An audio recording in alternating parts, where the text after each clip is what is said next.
Even though I haven't made that many video essays yet, I've already made one about remakes called It's Not Like the Comics. It's no surprise, I grew up with this shit. But in this video, I wanted to look at a much older example of a remake that doesn't exactly align with the cash grab vibes of today. We're going to discuss genius of the golden age William Wyler and the dark reason why he remade his own film. This is not part of the commercial! Some jerk making your life miserable? You want revenge? Call 555. Quelle heure est-il?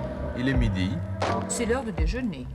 As the Roaring Twenties saw women doing what we would call pretty normal, but what they call super risque, there are a plethora of works in the late 20s and early 30s that attempt to rein in and reckon with the freedoms that women had gained for themselves.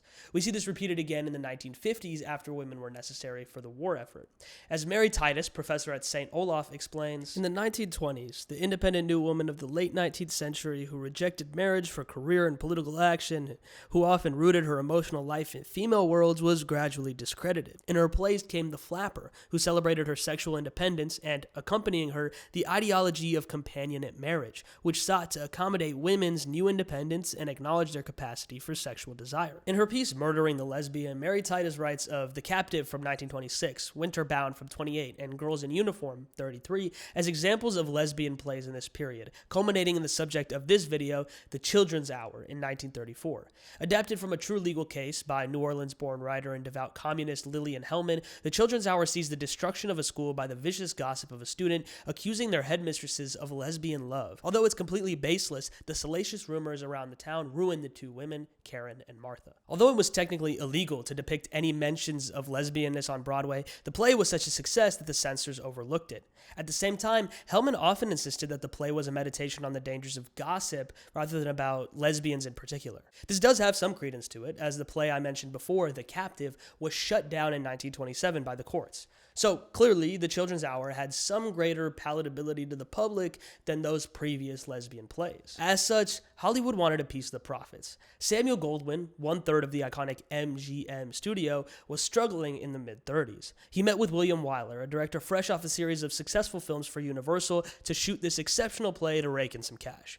Wyler was interested but also weary. He thought it would be foolish to adapt something that clearly wouldn't do well with the strict production code authority of 1935. And he was right. In Gabriel Miller's biography of William Wyler, he writes, in a letter to Goldwyn following a discussion of the project, PCA head Joseph Breen confirmed that Goldwyn could not use the title The Children's Hour and could make no reference, directly or indirectly, in either advertising or exploitation of the picture to the stage play The Children's Hour. In addition, Goldwyn was instructed to remove your finished production all possible suggestions of lesbianism. So you might be asking yourself, how the fuck do you make this movie without mentioning lesbians? Hellman herself was brought on contract by Samuel Goldwyn, not just to adapt her play, but to lend her talents to other scripts too. So she was involved in this work and was aware that she would have to revise her play for the theaters to avoid riots and protests. Early August 1935, she pitched a bizarre version that gave Karen and Martha a completely invented first act set in England to establish their friendship, and changed the rumor their student pushed into the headmistresses killing their students.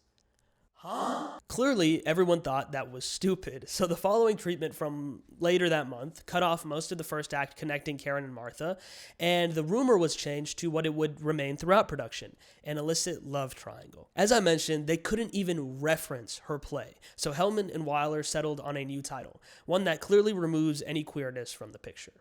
These three opens with college friends Karen Wright and Martha Doby graduating.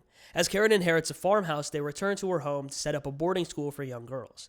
There, they meet a nice young fella by the name of Joe, and he begins to date Karen, but neither know that Martha is deeply in love with him. When Karen and Martha upset one of their wealthy students, she rushes home and tells her grandmother that Martha and Joe are in fact engaging in an illicit sexual affair behind Karen's back.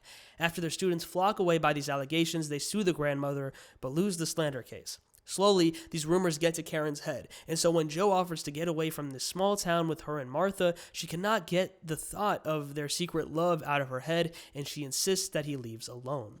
With him gone, Martha admits to Karen that she did love Joe, but he never knew. Eventually, Martha leaves a message that reveals why their student fabricated this whole thing, and with new confidence, Karen goes to be with Joe.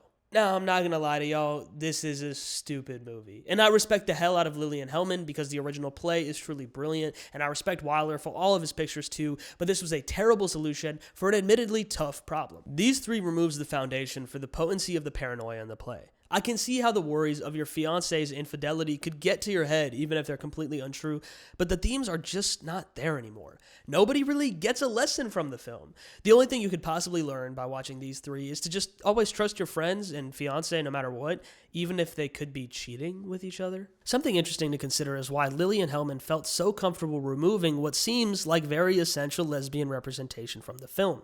And this is where we get to the ending of the play that I've strategically hidden from y'all for storytelling purposes.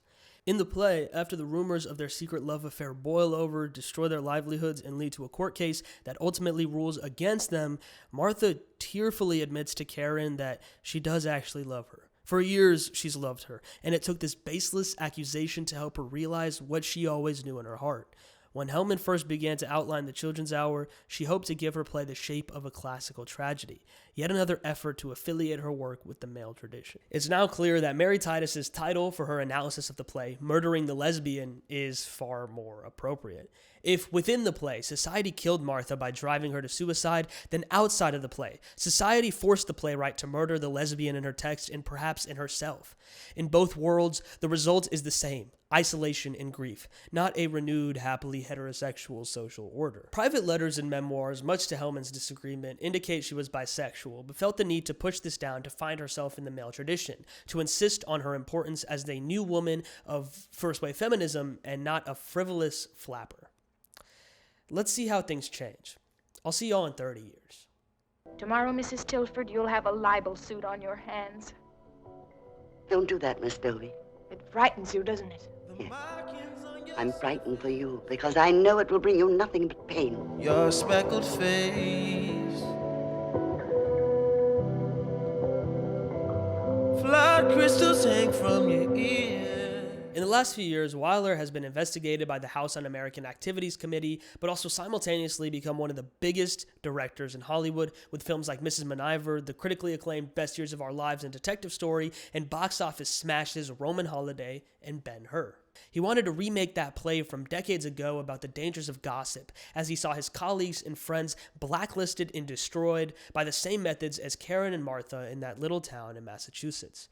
He contacted Hellman, who was eager to work with him again, but the producers of this new one wanted someone else to write her outline. Wyler chose to give opportunity to Ernest Lehman, who had recently made Sabrina, Sweet Smell of Success, and North by Northwest, and John Michael Hayes, who had done Rear Window, To Catch a Thief, and The Man Who Knew Too Much for Hitchcock. Hayes was ultimately the pick. But before the writer had even been contracted, Wyler had already cast his picture. Audrey Hepburn had accepted the role of Karen, and Shirley MacLaine was cast as Martha. Miriam Hopkins, who played Martha in these three, was Lily Mortar, Martha's aunt. This casting was brilliant, to say the least. These actresses worked with each other excellently and seemed to deeply love the source material. Reportedly, Shirley MacLaine felt that Wyler had slightly defanged the work and not committed to its most important moments of love between the two women. And even if I would maybe agree with this to be true, I felt that overall this film worked pretty much perfectly, especially for modern tastes. This version is far superior in every thematic sense, exploring the dangers of gossip like these three, but not losing the value of the original rumor itself, of sapphic love.